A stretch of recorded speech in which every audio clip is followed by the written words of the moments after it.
itu branding? Secara etimologi istilah branding berasal dari kata brand yang berarti merek.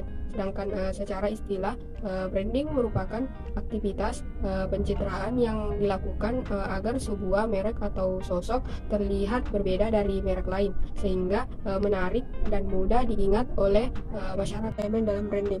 Nah, di sini yang pertama itu ada nama produk. Seperti halnya manusia, produk atau layanan jasa harus memiliki nama. Ini adalah hal mendasar yang harus dipenuhi sebelum melakukan aktivitas branding. Nah, kode itu suara. Kehadiran sebuah lagu tema, biasa disebut jingle, akan membuat sebuah brand jadi terngiang-ngiang di telinga masyarakat. Penggunaan lagu tema akan melengkapi unsur visualisasi sehingga membuatnya lebih mudah diingat dan dikenang. Contohnya itu seperti brand Indomie. Selanjutnya itu ada logo. Logo yang unik akan meninggalkan kesan bagi masyarakat.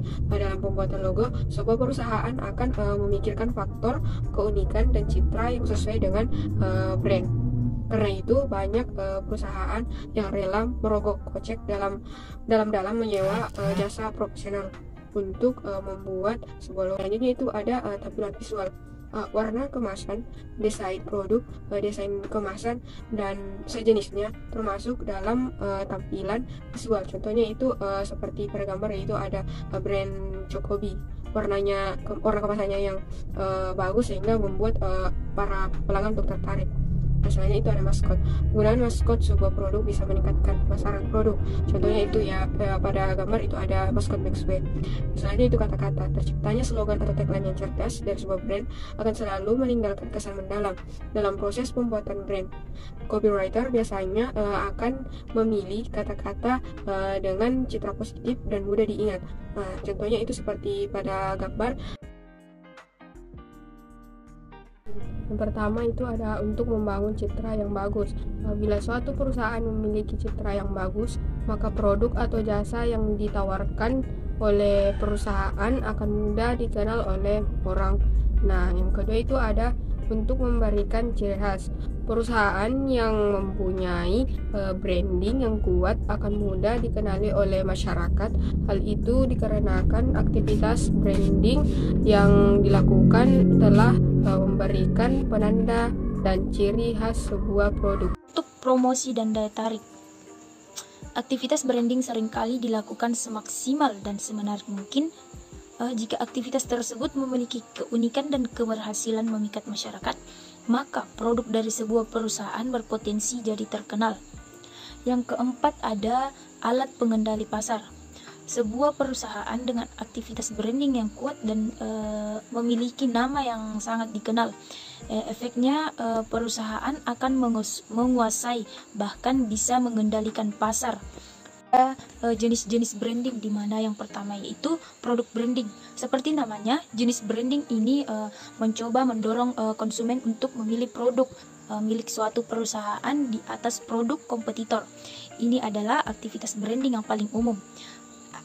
Yang kedua ada personal branding, yang dimana jenis branding yang satu ini merupakan proses pembentukan persepsi masyarakat terhadap aspek-aspek yang dimiliki seseorang. Aspek-aspek tersebut diantaranya adalah keilmuan, kepribadian, atau kemampuan. Yang ketiga ada corporate branding, di mana perusahaan skala besar maupun kecil pasti akan melakukan corporate branding. Semua aspek perusahaan, mulai dari produk, jasa yang ditawarkan, kontribusi karyawan di mata masyarakat, hingga tanggung jawab perusahaan atau CSR yang akan dipamerkan. Tujuannya itu untuk mengembangkan reputasi perusahaan di mata masyarakat. Yang keempat ada destination and cultural branding. Sebuah wilayah akan berusaha mengenalkan keunggulan atau potensi daerah yang mereka miliki. Ada manfaat branding untuk bisnis, terbagi menjadi 3 bagian, yaitu yang pertama membantu audiens mengenali produk. Membantu audiens mengenali produk dengan branding, produk dapat dikenali lebih mudah oleh audiens. Yang kedua yaitu membangun loyalitas konsumen. Membangun loyalitas konsumen di sini pelanggan mendapatkan manfaat branding produk, yaitu untuk membangun loyalitas pelanggan. Ketika bisnis yang Anda geluti memiliki kredibilitas tinggi dan kualitas yang bagus, maka terciptalah loyalitas konsumen terhadap produk atau jasa Anda. Mempertahankan loyalitas konsumen ini tidak kalah penting dari menjaring konsumen baru. Bahkan jika dibandingkan, konsumen yang loyal meningkatkan penjualan karena mereka tidak segan-segan merekomendasikan produk atau jasa Anda kepada orang-orang sekitar. Yang ketiga ada membangun kredibilitas dan kepercayaan, di mana sebuah bisnis harus memiliki kredibilitas jika ingin dikenal banyak orang. Salah satu strategi branding yang bisa dicoba untuk meningkatkan kredibilitas adalah membuat website.